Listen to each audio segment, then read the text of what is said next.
that is giving us returns already. We have a very strong and conservative financial management policy. We have this mix of dividends plus growth. And we also have the other program of repurchase of shares, as I mentioned before. So this is the last slide that I have to show you. And we can see that we can grow a última versão. This is our strategy plan, and we can see Irani as a very optimized cost structure. We are basically self-sufficient in the generation of renewable energy. We are among the best companies to work at in Brazil. It took us a while to invest on that, but now we are among the 30 best companies in Brazil to work. And we are a reference in the market as a company that is well managed and that has valuable relationships, which is of course part of our strategy. And we are also an innovative, diverse, and inclusive company. So this is the message that we have from us. And now we can go to the next part, which is the Q&A. Sergio, Fabiano, Henrique, and Lidomar, they can please take the stage with me, and we are going to be available for you to ask any questions that you might have.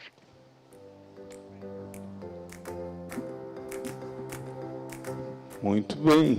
Shin tem. Great. O pessoal está com.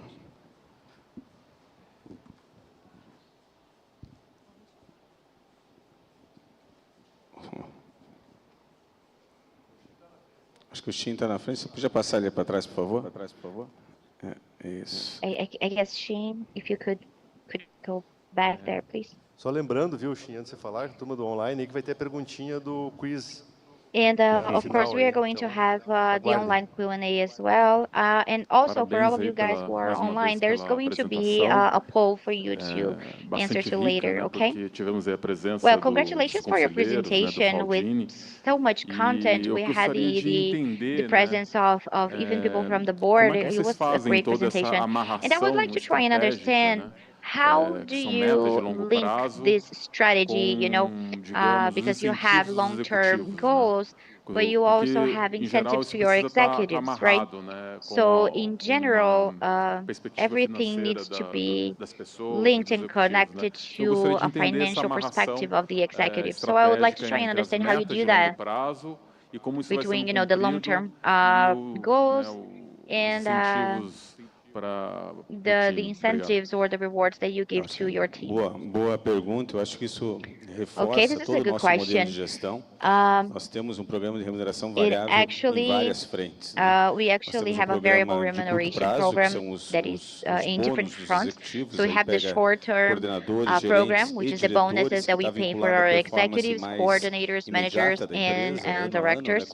So it is connected to the immediate planning, the yearly planning of the company. We also have our OIC, EBITDA, profit, ESG goals. That is a part of the variable remuneration of our executives, and we pay them a bonus that is predefined to this group of, management. It starts with coordinators and managers, and a specific type of remuneration for the directors. We also have a long-term remuneration for the directors, which is related to our long-term stock option, na realidade, que possui dependendo da performance, da evolução do valor da empresa, isso faz com que this makes sense. So the incentives are aligned with the expectations of the shareholders with this program for executive incentives, which ends up being the alignment and retails program. I don't know if it's important to highlight that we have the Supera program, one of the few companies in the sector that has an incentive program, variable compensation for all the implemented targets, for performance and operation, for all the teams, for all the employees compensated as salary and a half, depending, which typically target from the operational teams. Boa tarde, obrigado novamente pelo Lucas Lag da XP. Good afternoon, thank you for the opportunity.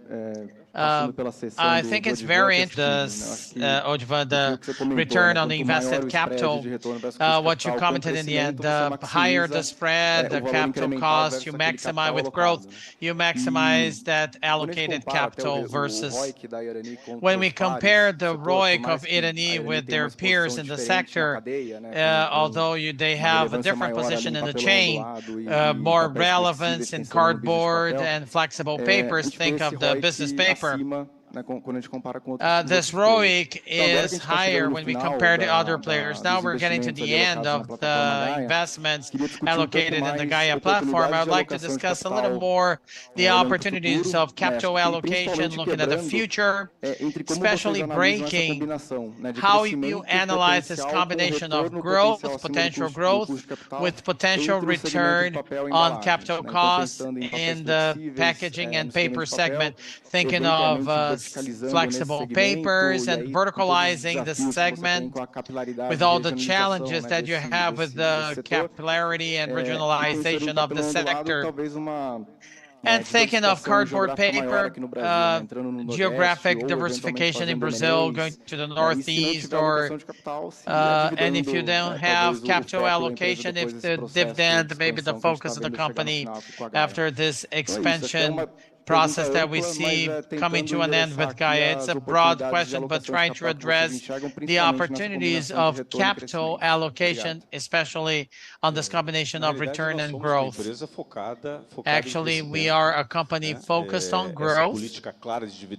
This policy, this clear policy of dividends, is extremely important, but the payout of 50%, and in periods of investments, maybe have a lower payout that we try not to be, but it may happen because we are focused on growth, and growth may come from organic projects and possibly from some other M&A project. So we are always evaluating both work fronts. We have two on ROIC, which is world benchmark. If we look at paper industry, we don't find a company with ROIC with the same as ours. This has to do especially with our paper business to market. It has a very high margin. We work with niches, long-term relationships with our customers, and we have a value delivery that is very strong to our customers, from participation in management, as it was said, as genuine commitment of delivering without any interruption paper that is critical to the customer. They value this a lot and compensate us for that.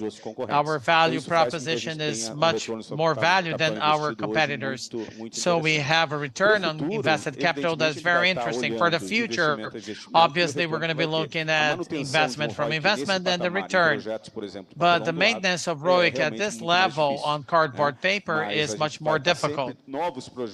But we're always going to be looking at new projects. We're going to be developing. We're always going to be considering a return rate that is proper. And another point on the separation of the return, what we usually understand, Lucas, the return is from the chain. It doesn't work very much if you look at the return when it's only in forest or paper, packaging, because in the end of the day, you need paper. You can't have a company that is not integrated with paper, with the packaging paper. You're going to need to have paper, but you need to have paper to be competitive. So the sum of paper and packaging makes sense. So, and if it's virgin fiber paper, we have to see the investment in pulp, land, forest, and see the return for the chain. Because every time we try to calculate the return from one step of the process, we're going to see that one is more profitable than the other. So for market condition, and possibly companies that only do that, they are exposed to a very high risk, and it doesn't make sense to have only that step of the chain. So they always analyze return of the chain as a whole. That's how we see it. And about ROIC, another something, we are the first company on the stock market for recycling of circular economy. We have seen that a lot before in Europe. The companies that do that in the US have always looked at what is the ROIC of a recycling company company and compared to the virgin fiber paper company. If you do the calculation, isn't much different because the capital invested in a recycling company is much lower than the virgin fiber paper. So we have the compensation of the land, the length of growing the trees, the pulp that is very high, but obviously you need to have virgin fiber to recycle. So the mix of our products, 30% around of our raw material comes from virgin fiber forests. So the calculation of the recycling is not much behind. So maybe in Brazil, for not having a company more focused on recycled products, this discussion ended up not happening, and it's happening now, and we've been discussing this a lot with investors on our day-to-day. Very good. I think we have a question through YouTube, André. You made a question. Good morning. Why not have a return program on this semester if you are planning to execute the whole program? Leverage. He's answering. He's not going to answer. There's no leverage. Actually, leverage is coming close to 2 folds, the EBITDA 2.1 this term, and the valuing of the recent valuing of the paper, negotiating with multiples in the market. We understood that wasn't the moment to continue repurchasing, but the program is open, and we can have a different decision further in the process. Just reinforcing when you say that the paper performed, it's not because paper is expensive, because we have internal projects with very good return rates. So the paper reduced a little bit the potential of the paper, and we have internal projects, the resources, funds. We have to respect the leverage depth, and we prefer to leverage on real projects than have a return rate that this is our business. Our business is not stock market. Our business is to make paper and packaging. It's always secondary. The repurchasing we executed one-off. So. Good afternoon. Good afternoon. I'm going to be repetitive, but focus on another total allocation, but thinking of this next step of growth for you. You had some projects of growth of capacity, more aggressive, that you ended up interrupting or leaving it aside to reevaluate and study to see if what's the real best alternative. But now, more recently, there's been a lot of things in the media about potential inorganic movements, not only from Irani, but in the sector as a whole. I would like to hear from you about some perspectives. First point, what you're looking exactly, but conceptually, what is Irani pursuing in this expansion of their capacity, their capabilities from now on as a geographic cheap assets that you can make the turnaround? But within this M&A topic, which I think that the investors worry a lot, where the value creation comes from within the acquisition is a synergy capturing, the low value you're going to pay. Why all this is going to be more appealing than making projects, organic projects that somebody commented that you have projects with very appealing returns. So I would like to hear the discussion about capital allocation and growth, which is a big topic now that Guy is basically concluded. Thank you.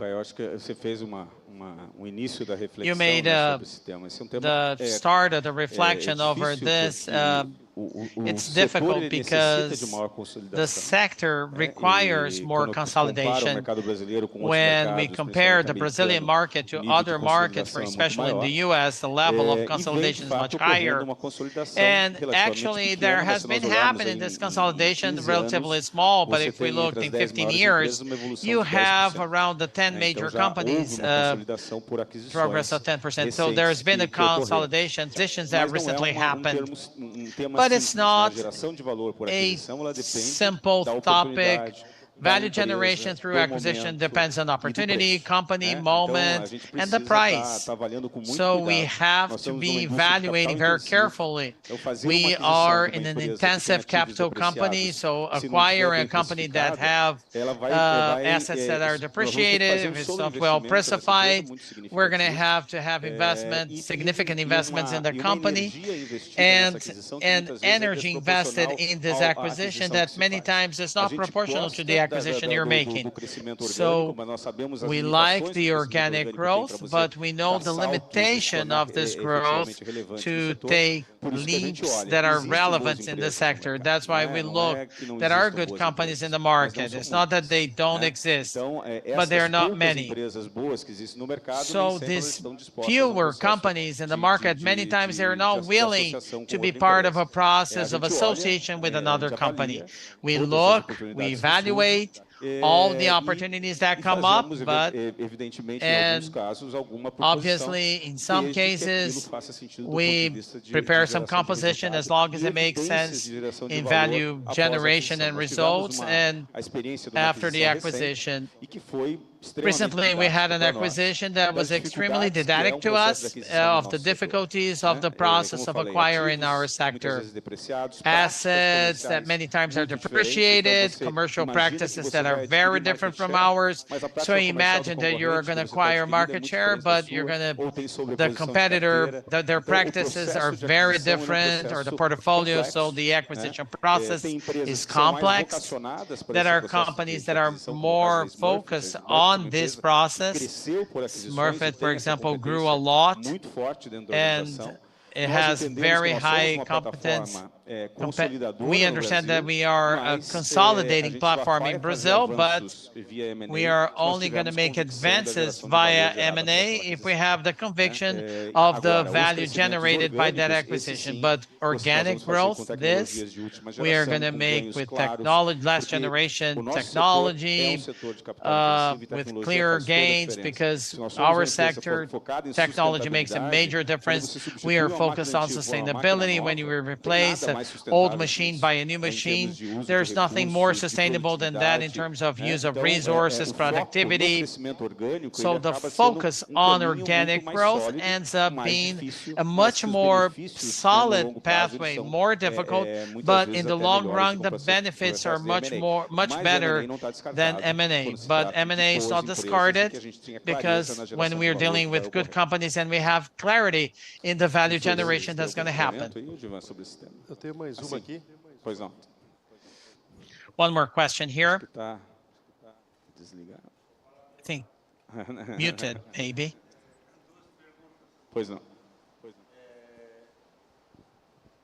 I can't hear him. Oh, 6,000 shares bought. You are going to use them. You're going to cancel them.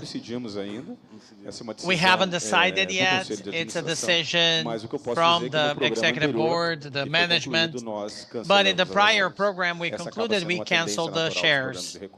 It's a natural trend in the repurchasing program. And another question, 2 years ago, maybe you sold a piece of land in Canoinhas, 200,000 in the accounting, and it was around 8 million. It was a good dividend. And Irani is a big proprietor of land in the south, at least, south area of Brazil. These pieces of land are underestimated in the market. Usually this type of liability is evaluated. If you had to restore now, it would be much more expensive. What is the market value? We cannot update, it's the history value, but in the VS, in the results, we have the updated value. I think 500 million. I don't know if someone remembers. Evandro. Is that right? Yeah, around 500 million additional for the land. So in the explanatory notes, we have the updated value. But for investors, I started in the capital market. My son he fell in love with this market. But what I wanted to congratulate you for the organization, because I made sure that I want to be present here, going through this reflection and badge. And I just wanted to say I was really happy to be here and get to know more about Irani, because my son studies the companies and he says, let's invest on this and that. Now I know where my money is going, and because of my age, my portfolio is focused on dividends, not his, but we both have Irani. But I was really happy. I talked to Henrique to be here, get to know the company and see that you are very much aligned with the sustainable objectives of UN of 2030, especially 11, 12. I wanted to congratulate all of you, the team, and two things that I think that are very important in life. Maybe individual, maybe the oldest here. I am 72 years old, more focused on people. That the world, if we don't focus on people, and people are not focused on other people, making other people well, the world is not going to go well. So this is really important, your focus on your employees, associates, and congratulations for the transparency, the part of EBITDA for my son. But I just wanted to convey the view that I have here with you. Thank you. Thank you so much for the feedback, and I wanted that our organizational team just for those online, those who are online, you have 10 T-shirts for those. The first 10, then send an email. ri@irani.com.br.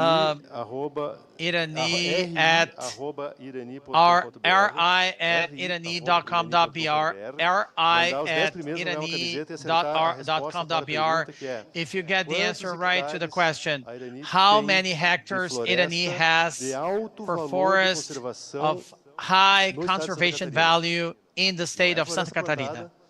It's not the planted forest. The answer is the integrated report is available in the internet.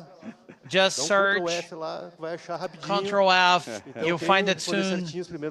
And the first 10 answering right, the number of hectares of high conservation value forest in Santa Catarina. Thank you, Edivan. Thank you. Please, people answer the question.